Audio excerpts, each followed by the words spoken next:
오늘 하나님께서 우리에게 허락하신 말씀을 나누기로 합니다. 제목은 하나님의 일과 나의 일입니다. 제가 나이를 한 살 한 살 먹으면서 제 마음속에 들은 것 중에 여러 가지가 있지만 그 중에 하나가 뭐냐면은 저는 꿈이라고 하면은 보통 생각하기를 음, 10대나 20대에만 가능한 거라고 생각했어요. 그래서 나는 이러이러한 사람이 되고 싶다라는 생각을 그때만 꾸는 줄 알았는데 제가 나이가 40이 되고 50이 되면서 느낀 것 중에 하나는 꿈이라는 것은 그때만 가질 수 있는 꿈이 아니라 뭐라 그럴까요? 우리가 나이가 들었다 할지라도 내가 하나님을 향하여 소망을 둘 수도 있고 나는 어떤 사람이 될 수 있다는 그 꿈은 여전히 가질 수 있다는 것입니다. 그래서 앞으로 60이 되고 70이 되고 심지어 90이 된다 할지라도 우리는 하나님을 향한 소망이 있고 또 내가 어떤 삶을 살기를 원하는 꿈이 있다는 것은 젊었을 때나 별반 다를 바가 없다는 것입니다. 그래서 차이점이 뭘까를 제가 한번 생각해 봤어요. 차이점이 뭘까? 차이점은 분명히 있는 것 같습니다. 제 삶을 되돌아보면. 옛날에는 어떤 눈에 보이는 어떤 사람, 그리고 어떤 직업이라는 것이 눈에 딱 들어왔는데 지금 나이가 들면 들수록 어떤 눈에 보이는 것보다 눈에 보이지 않은 나는 어떤 사람이 되고 싶다라는 그런 방향으로 조금 바뀌는 것 같아요. 나는 어떤 성품을 가지고 어떤 사람 눈에 보이지 않는 어떤 그런 사람 쪽으로 이게 잘 바뀌는 것을 제가 볼 수가 있는데요. 어 그러면서 우리가 지금 이 나의 이 모습, 여러분 각자 가지고 있는 이 모습은 지난 과거의 수많은 선택들에 의한 결과물이 오늘 지금의 나라는 것입니다. 그리고 내가 했던 그 일을 통하여서 그것이 바로 오늘의 나의 모습이라는 것입니다. 그 결과물이 바로 나라는 거죠. 음 저는 지금까지 살면서 저에게 영향을 미친 많은 사람들이 있었습니다. 어떤 경우에는 나쁜 영향을 미친 사람들도 있었고 또 어떤 경우에는 아주 선한 과마력을 끼친 사람들도 있었습니다. 그래서 사실 오늘날 저는 저 혼자 스스로 만들어진 것이 아니고 나에게 영향을 주었던 많은 사람들과 그리고 내가 믿기로 선택하였던 하나님과 그다음에 그 하나님을 안내 주던 성경 그리고 주변의 나의 환경과 여건들 이런 모든 것들에 의해서 오늘의 내가 존재할 수 있었던 것 같습니다. 근데 제일 중요했던 것은 뭐냐면 나에게 영향을 주었던 그 많은 것들 속에서 내가 그것을 어떻게 받아들이기로 선택하였냐는 그 선택에 의해서 오늘 내가 만들어졌다고 해도 과언이 아닐 것입니다. 예를 들면은 우리가 알코올 중독자의 부모님 밑에 태어난 자녀들이 있는데 그 자녀들 중에 어떤 아들은 나의 부모가 알코올 중독자였기 때문에 나는 절대로 알코올은 단 한 모금도 내 입으로 몸 안으로 들이지 않겠다라고 주장하여서 알코올 중독자가 전혀 안 된 사람이 있는 반면에 어떤 경우에는 부모가 알코올 중독자가 되었기 때문에 그 자녀도 알코올 중독자가 되는 경우도 있지 않습니까? 그래서 결국은 환경보다 더 중요한 거는 내가 무엇을 선택하느냐의 그 선택에 달려 있다는 것은 우리는 여러 가지 주변의 실물 교훈과 또 우리 성경 말씀을 통하여서 알 수가 있다는 것입니다. 그래서 결과적으로 제일 중요한 것은 뭐냐면은 내가 오늘 누구를 믿고 누구를 의지하고 어떤 삶을 살기로 선택하느냐에 따라서 그것이 미래의 나도 동일하게 결정 지어질 수 있다는 것입니다. 그래서 나는 나에게 주어진 이 시간에 내가 누구를 믿고 의지하며 누구를 바라보고 또 어떤 친구를 사귀고 어떤 책을 읽고 나의 여가 시간을 어떻게 사용하는지에 대해서 미래의 나는 어떻게 달라질 수 있는 그 하나의 방향이 설정되는 거로 볼 수가 있는 것입니다. 그래서 가장 중요한 것은 우리 삶에 있어 삶의 방향과 내 삶을 어떻게 살기로 결심하는 것이 정말 중요하다고 볼 수 있습니다. 실물 교훈에 보면 이 문구가 있어요. 그대의 재능을 주의 사업에 바치고 하나님께 지혜를 구하라. 그리하면 그것을 얻을 것이다. 근데 이걸 영문으로 보면은 우리가 아주 더 클리어하게 등장하는 것을 볼 수 있습니다. 너의 재능을 너의 탤런트를 어디에 두라는 것입니다. 우리가 여기에서 이 재능이라고 볼 수 이 탤런트가 무엇을 의미하는지를 우리가 한번 묵상해 볼 필요가 있는 것 같아요. 이거는 내가 가진 것입니다. 내가 가진 것. 또 어떤 내가 다른 사람들보다 아니면 그게 아니라 내가 가진 것이 뭐가 있을까? 나는 다른 사람보다 머리가 똑똑할 수도 있고 어떤 사람은 노래를 잘 부를 수도 있고 또 어떤 경우에는 뭐 다른 사람들보다 의지력이나 인내심이 좀 강할 수도 있습니다. 그리고 또 좋은 직업을 가질 수도 있고 또 돈이 있을 수도 있고 또는 아니면 나의 지금까지 살아오면서 경험이나 삶의 어떤 뭐 연륜이라 그럴까요? 그런 것들이 또 있을 수 있습니다. 그 외에 여러 가지 나만이 가진 뭔가가 있는 것입니다. 이것이 탤런트입니다. 때로는 다른 사람보다 작을지라도 상관없어요. 내가 가진 그 모든 것들이 재능이 될 수 있고 탤런트가 될 수 있는 것입니다. 내가 가진 이 모든 것을 어떻게 하라? put 어디에 두라는 것입니다. 어디에? 이것이 결과적으로 뭐냐면 방향이라고 볼 수 있는 것입니다. 여기서 말하는 그것을 어디에 두라고 말했냐면 이 to the work를 가지고 하나님의 사역에 주의 사업에 내 방향을 두라는 것입니다. 결국 여기는 나의 모든 재능을 어디에 두느냐에 따라서 내 삶의 방향이 달라진다라고 볼 수가 있다는 것입니다. 나는 어떤 사람이 되고 싶은지에 대한 나의 삶의 방향입니다.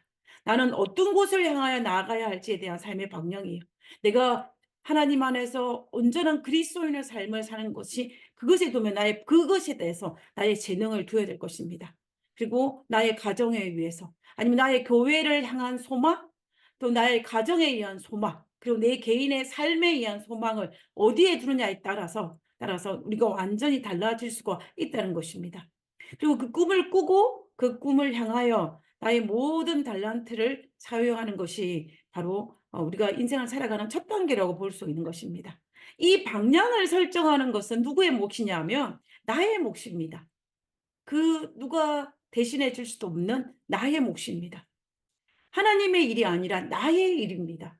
하나님께서는 어떤 길을 걸어가면 우리에게 가장 올바르고 선한 길인지를 우리에게 가르쳐 줬습니다. 무엇을 통하여서? 성경을 통하여서. 그리고 말씀을 통하여 천년계를 통하여서 우리 주변의 많은 믿음의 도둑들을 통하여서 우리는 그것을 눈으로 보고 우리가 경험할 수 있습니다. 그러나 그것을 최종적으로 선택하는 것은 누구의 몫이냐면 나의 몫이라는 것입니다. 우리가 성경에 보면은 그런 예들이 많이 등장하는 것을 볼 수가 있는데요. 바벨론의 포로 잡혀갔던 아주 똑똑한 우리가 생각하는 것보다도 훨씬 더 똑똑했던 다니엘이 어떤 삶의 방향을 정했는지를 우리가 다니엘 1장 8절과 9절에서 알 수가 있습니다. 다니엘의 뜻을 정하여 왕의 음식과 그가 마시는 포도주로 자기를 더럽히지 아니하리라고 자기를 더럽히지 아니하도록 방관자의 고언이라고 했습니다. 여기에서 우리는 다니엘이 정한 그 방향이 무엇이냐면 왕의 음식과 그가 마시는 포도주를 먹지 않는 것이 방향이 아닙니다. 그가 정한 방향은 뭐냐면 자기를 더럽히지 아니하는 것의 방향을 정한 거예요. 이것을 그 원뜻의 의미로 보면은 내가 비록 바벨론의 포로로 잡혀갔지만 그 바벨론의 포로로 살 것이 아니라 내가 어떤 사람으로 하나님의 백성으로 하나님의 자녀로 성민으로 살기로 방향을 정한 것입니다. 그래서 왕의 음식과 그가 마시는 포도주로 자기를 더럽히지 않기로 결정한 것입니다. 그가 정한 방향은 무엇이냐면 하나님의 자녀로 살기로 방향을 정한 것입니다. 그때 하나님께서는 그 일에 은혜와 긍휼을 베푸신 것을 우리가 다니엘서를 통해서 발견할 수 있지 않습니까? 여기 다니엘이 한 일은 뭐냐면 하나님의 백성으로 살기로 뜻을 정한 결심입니다. 그 다음에 요셉도 마찬가지죠. 요셉도 이 보디발의 집에 노예로 팔려갔을 때 요셉의 보디발의 아내가 요셉을 유혹하였지만 그 유혹에 넘어가지 않은 이유가 바로 이것이었습니다. 창세기 39장 9절에 보면 이 집에는 나보다 큰 이가 없으며 주인이 아무것도 내게 금하지 아니하였어도 금한 것은 당신뿐이니 당신은 그의 아내임이라. 그런즉 내가 어찌 그 큰 악을 행하여 하나님께 죄를 득죄하리까라고 했습니다. 그래서 결과적으로 요셉이 보디발의 아내의 유혹을 거절한 가장 근본적인 이유는 하나님께 죄를 짓지 않겠다라는 그 결심이었습니다. 다시 말하면 요셉은 하나님을 향한 하나님의 자녀로서 하나님께 죄를 짓지 않아 하나님의 자녀로 살기로 방향을 정했기 때문에 보디발의 아내가 유혹을 해도 넘어가지 않을 수 있었던 것입니다. 그리고 비록 그가 보디발의 집에서 노예로 살았지만 하나님의 자녀로 살기로 했기 때문에 그가 성실히 행했던 것을 볼 수가 있습니다. 물론 요셉이 보디발의 아내의 유혹을 거절했기 때문에 것을 선택함으로 말미암아 내가 하나님의 자녀로 살기로 선택함으로 말미암아 그에게 당장 이루어진 결과물은 무엇이었습니까?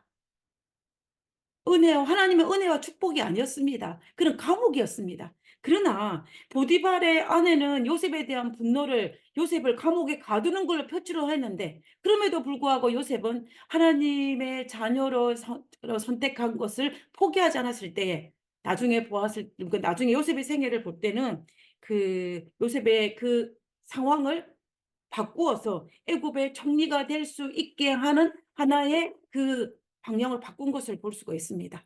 보디발의 아내는 요셉을 나쁘게 하려고 했지만 하나님께서는 그것을 들어서 사용하심으로 말미암아 애굽의 총리가 될 수 있는 길을 열어주셨다라는 것입니다. 또 바울도 마찬가지입니다. 바울이 어떤 결심을 했냐면은 우리가 사도행전 20장 24절에 보면 내가 달려갈 길과 주 예수께 받은 사명 곧 하나님의 은혜의 복음을 증언하는 일에 마치려면은 나의 생명조차도 기이 여기지 아니하였다라고 했습니다. 그래서 우리가 여기서 볼 때에 바울이 그의 삶의 방향을 정한 것은 뭐냐면 이방인들에게 복음을 전하는 사도의 삶을 살기로 방향을 정한 것입니다. 사탄은 이 바울의 이 결심을 끊기 위하여서 어떤 일을 행했습니까? 그를 감옥에 가두기도 하였고 그리고 그가 바울을 죽을 때까지 돌에 던져서 맞기도 하였고 또 몽둥이로 그를 때리기도 하였습니다. 그리고 그의 선교 여행이 결코 편안하지 않았습니다. 그런 자지도 못하고 줄이고 목마르고 춥고 헐벗었다라고 그가 고백하였습니다.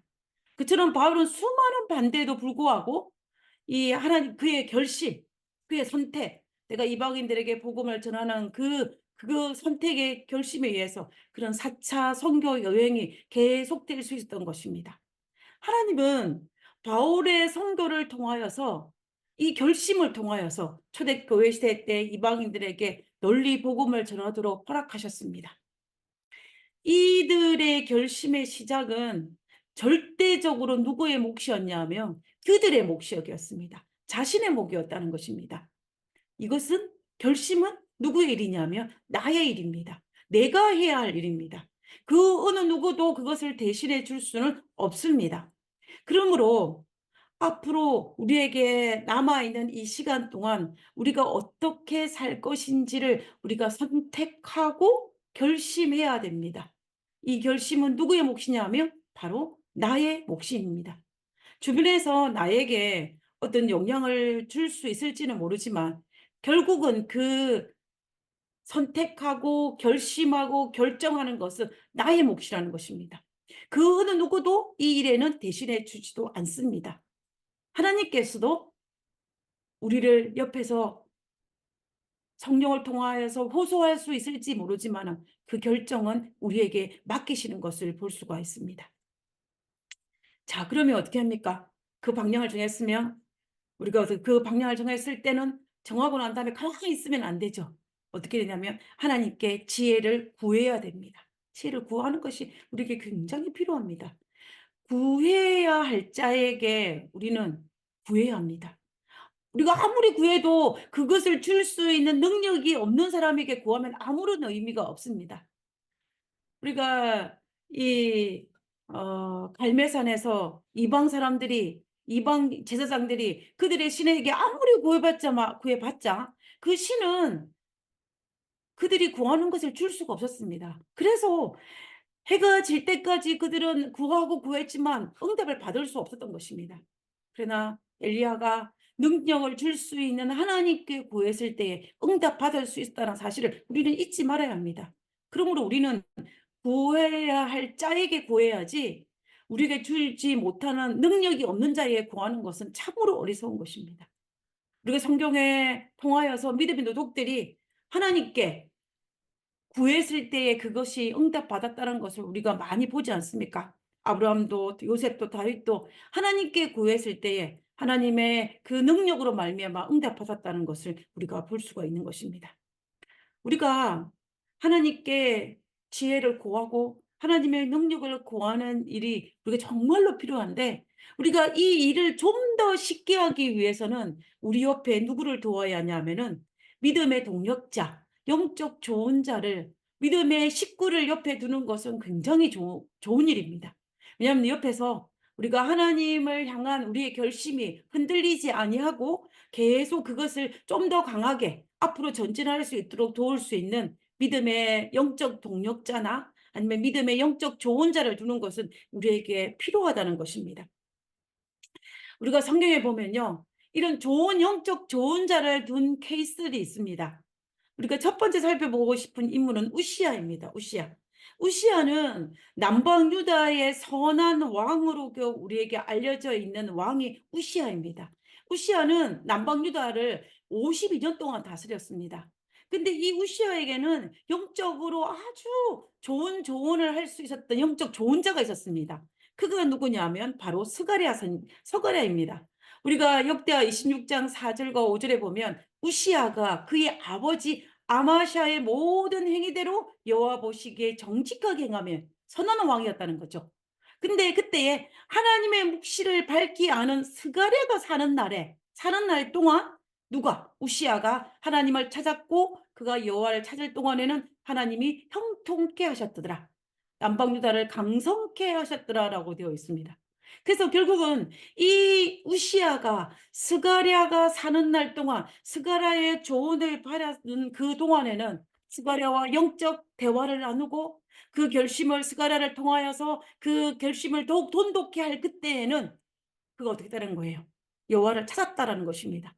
그로 말미암아 하나님께서 우시아를 축복하셨고 우시아를 통하여서 유다를 강성케 하셨다라고 되어 있는 것입니다.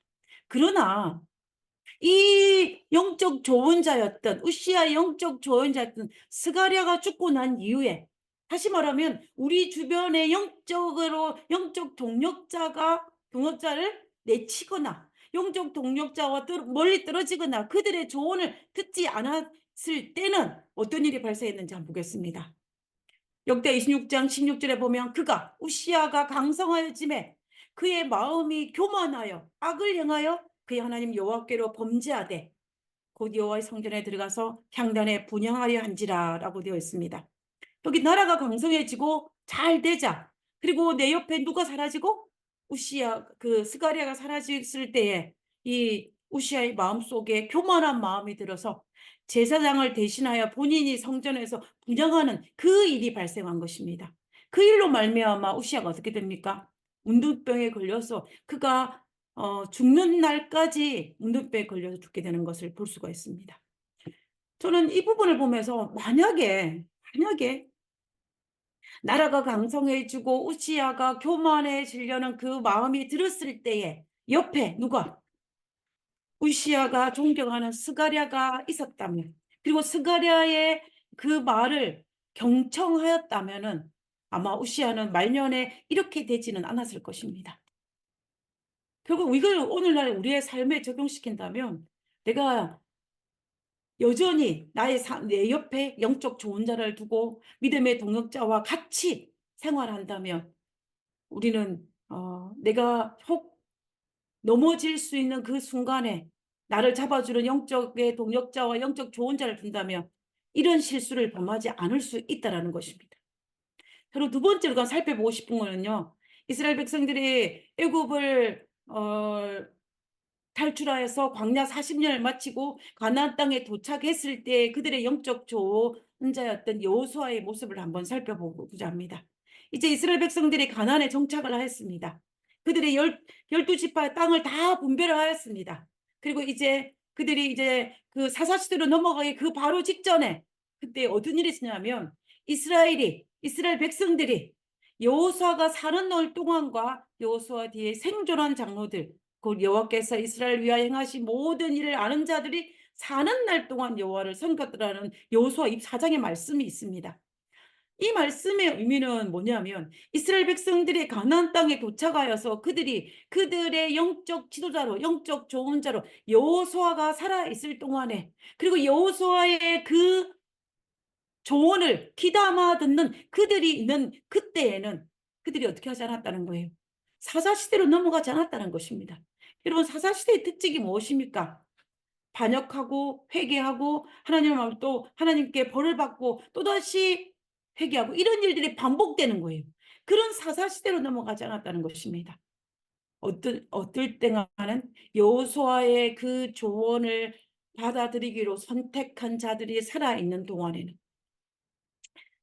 그러나 그들이 그것을, 여호수아의 말을 자기 선택의 좋은 자라 삼하지 않았을 때는 사사시대로 넘어가고 말았던 것입니다.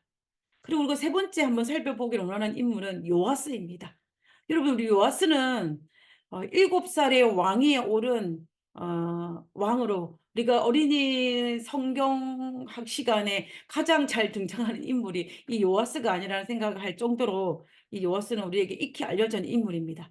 우리 요아스의 계보를 한번 살펴보면요, 요아스는 남방 유다의 선한 왕이 했던 이 네 번째 왕이 여호사밧과 북방 이스라엘의 가장 악한 왕이 된 이 아합 사이의 이런 괴로운 동맹으로 에 의해서 이걸 볼 수가 있습니다. 여호사밧의 아들 요람과 이 아합의 딸이었던 아달랴를 결혼을 시켰습니다. 결혼을 시켜서 누가 냐면 아하시아를 낳게 됩니다.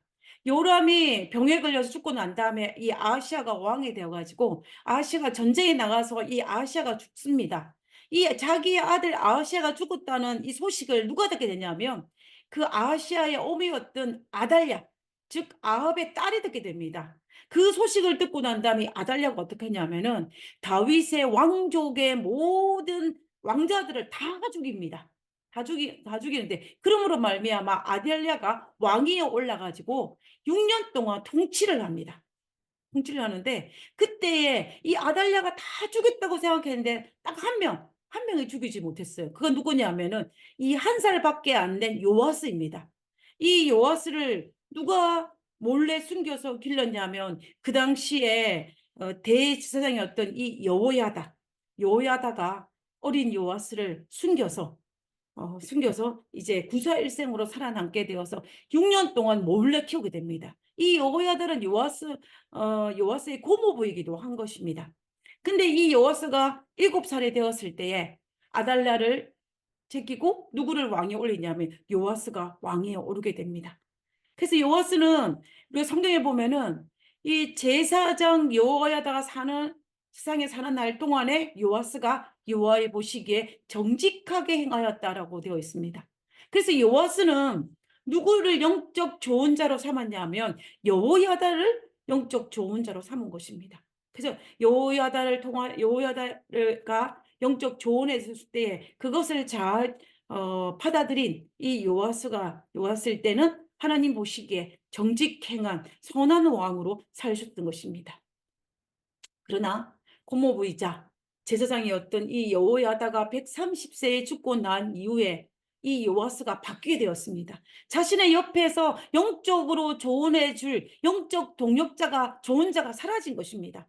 그러므로 말미암아 이 요아스는 어떻게 됩니까? 우상 숭배자로 바뀌었고, 그리고 또 자신에게 충고하는 이 자신의 고모부, 이 여호야다의 아들들을 다 죽이는 악행까지 저지릅니다.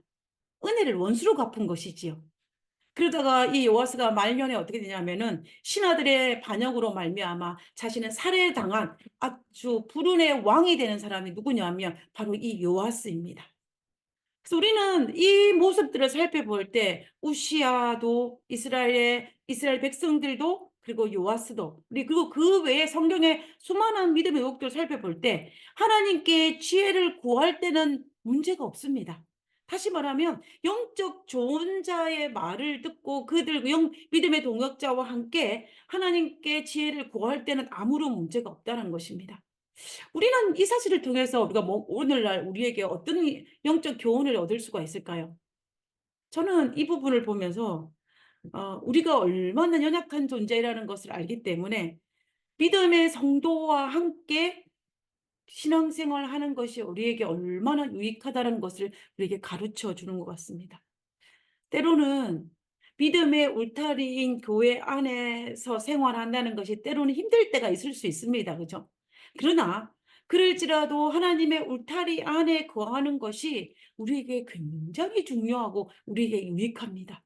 왜냐하면 영적 조언자와 믿음의 울타리가 나를 보호해 주기 때문입니다. 우리는 저는 개인적으로 저를 개인적으로 굉장히 연약한 존재이기 때문에 하나님의 지혜를 구해야 하고, 그렇기 때문에 우리는 하나님의 울타리 안에 있어야 합니다. 하나님께서는 그래서 우리를 사람들이 모이는 교회로 우리를 불러주셨고, 이 교회를 통하여서 나의 믿음의 동력자들과 또 믿음의 영적 조언자들을 하여금 내가 실족치 않게 넘어지지 않는 도움을 줄 수 있는 이 교회에 우리를 모으셨다라는 것입니다. 하나님께서 어, 우리의 연약함을 아시기 때문에 우리를 교회를 불러주셨기 때문에 우리는 이 교회를 통하여서 우리 끝까지 붙어 있어야 되고 하나님의 지혜를 구해야 되고, 그러기 위해서는 내 주변에 믿음의 동역자를 두는 것은 우리에게 참으로 지혜로운 것 중에 하나가 아닐까 하는 생각을 하게 됩니다. 우리는 이런 영적 조언자들과 믿음의 동역자들을 통하여서 내 삶의 방향과 내 삶의 기준을 하나님께 두고 하나님께 지혜를 구하는 것은 누구의 몫이냐면 바로 절대적인 나의 몫입니다.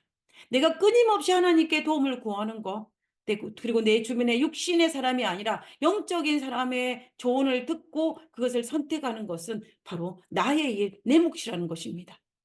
그렇게 되면은 여기 맨 마지막에 그리하면 그것을 얻을 것이라 그랬습니다. 그리하면 하나님께서는 우리에게 그것을 주신다라는 것입니다. 내가 잡은 방향과 또 날마다 하나님께 구한 지혜로 말미암아 하나님께서는 우리에게 선한 일을 우리에게 허락하여 줄 것입니다. 그것이 무엇입니까? 내가 바라고 소망하는 꿈이 될 수도 있고 내가 하나님 앞에 둔 소망이 될 수가 있습니다. 내 개인의 삶에, 우리 가정에, 우리 교회를 향한 소망과 꿈을 하나님께서는 주신다라는 것입니다. 어떻게 하면요? 나의 재능을 내가 원하는 곳에 두고 하나님께 지혜를 구하며 그것이 무엇이든지 간에 하나님의 원하시고 바라신 그것을 우리에게 허락하여 주신다는 것입니다. 하나님은 나보다 나를 더 잘 아시는 분입니다. 이 세상에서 나보다 나를 더 잘 아시는 분은 하나님 외에는 없는 것 같아요. 그분이 나에게 가장 좋은 것을 주시기로 허락하시는 분이 바로 우리 하나님이십니다. 우리가 성경을 통하여 볼 때에 성경의 수많은 믿음의 노독들이 그렇게 했을 때 그들에게 어떻게 가장 종을 주었는지를 우리가 알 수가 있습니다. 하나님은 다니엘에게, 요셉에게, 바울에게, 그리고 그 외에도 수많은 믿음 노독들에게 그들이 생각했던 것보다 더 좋은 것을 주신 분은 누구셨냐면 바로 하나님이셨습니다. 우리는 그 사실을 믿고 우리의 재능을 하나님께서 원하시는 그곳에를 향하여 하나님의 지혜를 구하며 열심히 살아가는 것이 우리에게 필요하다는 것입니다. 우리는 하나님의 일인 축복과 그 결과물에 대해서 관심이 굉장히 많습니다. 그죠? 그 결과물의 과정인 내가 해야 할 일들에 대해서는 별로 관심을 적게 두고 하나님의 일에 관심을 두는 경우가 굉장히 많이 있습니다. 예를 들면 우리가 다니엘처럼 결심하여요. 뜻을 정하는 것에는 관심을 적게 두고 다니엘이 받은 그 축복에만, 그 결과물에만 관심을 두는 경우가 많이 있는데요. 우리가 성경에 있는 모든 것들을 살펴볼 때 하나님의 일에는 우리가 관심을 둘 필요가 없어요. 나의 일에 내가 무엇을 선택하고 또 하나님의 지혜를 구하는 그 일에 관심을 두고 했을 때는 내가 기대하고 바랬던 그 결과물보다 하나님 보시기에 더 좋은 것을 우리에게 주시기 때문에 우리는 그 결과물에 대해서 하나님에 대해서는 관심을 가지기보다는 나의 일에 관심을 가지고 내 몫인 하나님의 그 일에 그 일을 우리가 충실히 하는 것이 필요합니다. 내 몫을 하게 되면 하나님은 단 한 번도 당신의 몫을 하지 않으신 적이 없습니다. 우리는 그것을 깊이 생각하면서 내가 내 몫을 할 때 하나님은 하나님 몫을 하시기 위해서 기다리고 있다는 사실을 우리는 기억해야 됩니다. 그러면 하나님께서 가장 좋은 것을 분명히 우리에게 주실 것입니다. 그러면 우리는 우리에게 남은 시간 동안 어떤 사람은 그는 아무도 알지 못하지만 그 시간이 많이 남은 사람도 있을 것이고 어떤 사람은 적게 남은 사람도 있을 수 있을 것입니다. 그러나 그 시간은 그렇게 중요하다고 생각이 안 들어요. 중요한 것은 뭐냐면 내가 하나님의 뜻대로 하나님께서 나에게 허락하신 사명대로 살기로 결심하는 것이 중요합니다. 그 일을 위하여서 내가 하나님께 지혜를 구한다면 그 일을 우리가 한다면 하나님께서는 우리의 그 결심과 우리의 그것을 통하여서 우리에게 허락하신 그 소망을 꿈을 이루어 줄 것입니다. 이제 한 해가 저물어 가고 있습니다. 우리가 2024년도를 어떻게 기억할까요? 그리고 우리가 다가오는 2025년도 문 앞에 서 있습니다. 2025년도 새해를 계획하면서 새해 결심은 정말 우리의 삶을 통하여서 하나님께서 큰 일을 이루시기를 소망합니다. 그리고 그 소망을 가슴에 품고 2025년도에도 하나님을 향한 나의 뜻을 결심하고 그리고 그것을 위하여 하나님께 지혜를 구하면서 살아가는 것이 우리에게 필요할 것입니다. 이제 한 일주일 정도밖에 남지 않은 이 시간 속에서 내가 2025년도를 계획하면서 내가 어떤 뜻을 정하고 어떤 소망을 둘 것인지를 정하고 그 일을 위해서 하나님께 지혜를 구하기로 결심하는 우리 모두가 되었으면 좋겠습니다. 시편 81편 10절에 있는 이 말씀을 우리 다 같이 읽고 오늘 말씀을 마치고자 합니다. 다 같이 읽겠습니다. 시편 81편 10절입니다. 나는 너를 애굽 땅에서 인도해낸 여호와 내 하나님이니 내 입을 크게 열라 내가 채우리라 하였으나. 우리 모두 하나님께서 부어주시는 그 모든 복들을 감당하는 우리 모두가 되기를 간절히 바라면서 오늘 말씀을 마치도록 하겠습니다.